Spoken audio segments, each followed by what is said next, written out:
Mari kita lihat apakah yang dimaksudkan dengan perlembagaan. Perlembagaan merupakan pengenalan undang-undang yang mengandungi peraturan dan prinsip sebagai dasar pembentukan kerajaan dan panduan kepada kerajaan. Ini pula merupakan buku perlembagaan persekutuan pada tahun 2018, seterusnya pada tahun 2019 dan yang terkini ialah pada tahun 2020.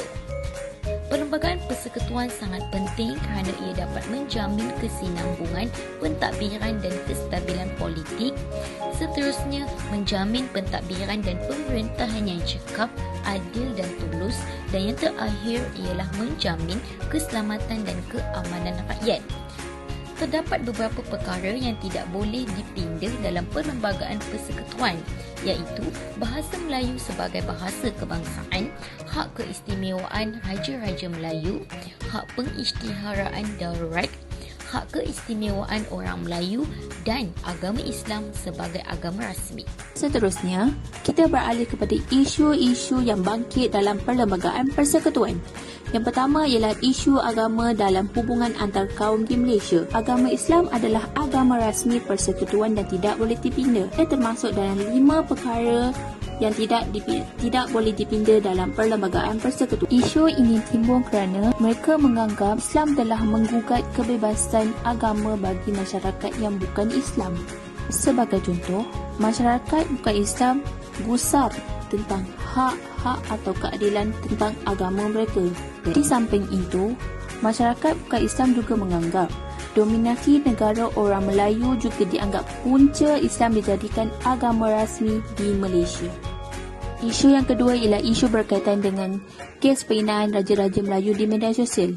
Seperti yang kita sedia maklum bahawasanya media sosial menjadi medium di mana rakyat atau masyarakat meluahkan perasaan atau menyampaikan maklumat.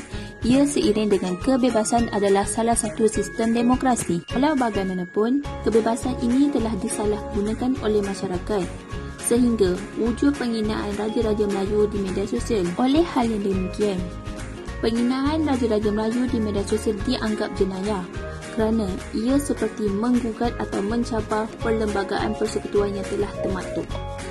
Oleh itu, tata susila penggunaan media sosial perlu diambil berat agar keharmonian negara terjaga. Isu yang ketiga merupakan penggunaan bahasa Melayu.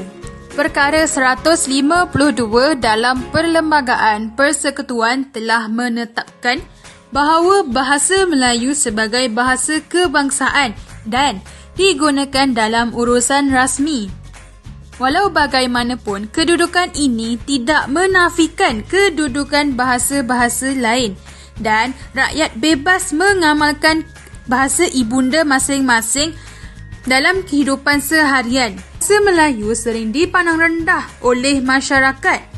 Proses globalisasi melalui perantaraan bahasa Inggeris menimbulkan kegairahan berlebihan dalam kalangan masyarakat untuk mengamalkan bahasa Inggeris lebih berbanding dengan bahasa Melayu. Selanjutnya, saya akan menyatakan beberapa solusi-solusi untuk mengatasi isu-isu berkaitan dengan perlembagaan ini. Wasiat ini disampaikan semasa Raja-Raja Melayu menurunkan tanda tangan persetujuan pembentukan Perlembagaan Persekutuan Tanah Melayu pada 5 Ogos 1957. Wasiat ini memerlukan persetujuan Majlis Raja-Raja Melayu untuk membuat pindaan serta wasiat ini tidak boleh diubah. Kesimpulannya, kewujudan Perlembagaan Malaysia yang merupakan undang-undang tertinggi negara sesungguhnya mempunyai peranan yang sangat besar dalam membentuk perjalanan pemerintahan negara ini.